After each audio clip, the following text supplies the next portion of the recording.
안녕하세요, 샤치보 션입니다. 시청해주셔서 감사합니다.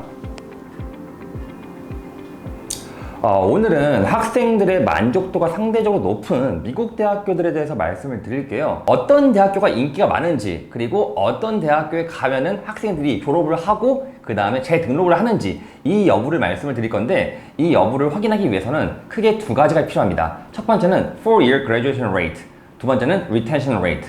자, 각각 설명을 해드릴게요. 4년 동안 단 한 번의 휴학 없이 쭉 다닌 다음에 졸업을 하는 것이 4-year graduation rate를 말하는 거고요. retention rate 같은 경우는 1학년으로 진학을 했어요. 그런 다음에 다시 2학년으로 돌아오는 확률을 말합니다. 그런데 아셔야 될 게 뭐냐면은 랭킹이 높은 대학교에 갈수록 이 4-year graduation rate와 그 다음에 retention rate가 상당히 높다라고 볼 수 있는데, 일단 노틀데임 같은 경우는 인디애나에서 가장 좋은 대학교입니다. 이 대학교의 4-year graduation rate 같은 경우는 94%입니다. 즉 100명이 입학을 했어. 94명이 단 한 번의 휴학 없이 쭉 대학교를 다닌 다음에 졸업을 하는 그 확률을 말합니다. 굉장히 높죠. 그리고 듀크 유니버시티랑 유니버시티 버지니아 두 학교 명문이죠. 이 학교도 마찬가지로 91%입니다. 아이비리그에 해당하는 코넬도 89%, 공대로 유명한 MIT도 89%, 그리고 의대로 유명한 존스 홉킨스도 89%입니다. 유펜, 예일, 프린스턴 이 세 학교도 4년 안에 졸업을 할 확률이 88%입니다. 그리고 하버드는 87%이고요. 자, 보셨다시피 일반적으로 우리가 알고 있는 명문대학교에 4년 안에 졸업하는 확률이 굉장히 높아요. 물론 하버드가 87%면은 13%는 졸업을 못한다는 거네? 라고 생각하실 수 있겠죠? 당연하죠. 뭐 휴학을 할 수도 있고요. 아니면은 수업을 적게 들을 수도 있고요. 아니면은 중간에 인턴 같은 거를 할 수 있는 경우도 있겠죠. 그렇기 때문에 이 4년 동안에 졸업하는 확률이 99%다, 95%다 해서 명문은 아니지만 그래도 일반적으로 명문대학교는 80%가 다 넘더라 라고 보시면 되는 거예요.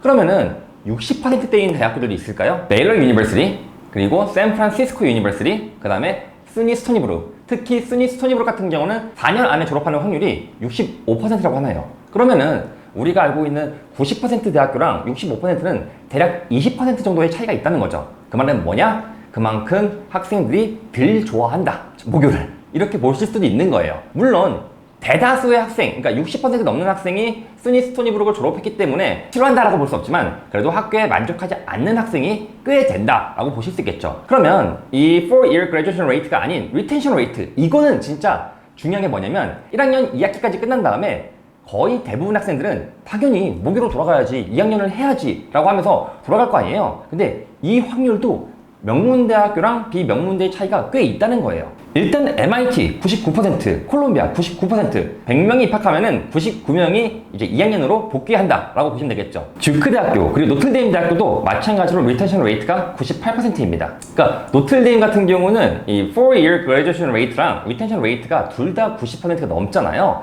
그러니까 이 학교에 입학을 하면은 상대적으로 많은 학생들이 학교에 만족을 하고 학교를 쭉 다닌다 라고 보실 수 있겠죠. 그리고 에머리, 보스턴 칼러지, 스탠포드 이 세 대학교도 95%이고요. UIUC 같은 경우는 리텐션 레이트가 93%입니다. 스니 스토니브룩 같은 경우는 89%, 유니버시티 오브 아이오와 같은 경우는 88%, 그리고 아리조나 스테이트 같은 경우는 86%. 무슨 말이냐면 1학년에 입학을 했어. 그런 다음에 대략적으로 10명 정도 되는 학생들이 2학년으로 복귀를 안 한다 라고 보시면 되는 거예요. 그럼 이 학생들은 무엇을 하겠냐? 편입을 하는 경우도 있고 아니면은 뭐 학교를 잠시 쉰 다음에 또 다른 선택지를 고려하는 경우도 있겠죠.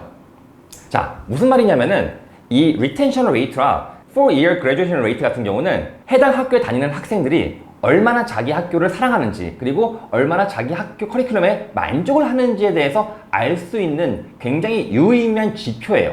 그래서 만약에 우리가 대학교를 붙었어? 여러 군데 대학교 붙겠죠? 근데 retention rate가 낮다, 그리고 4-year graduation rate도 낮다 라고 한다면 생각보다 그 대학교에 대한 만족도가 높지 않을 수 있음을 알아야 돼요. 그리고 이거는 현지 그 대학교를 다녔던 학생들이 평가하는 지표입니다. 그렇기 때문에 그 어떠한 지표보다 좀 더 명확하고 확실한 지표이죠.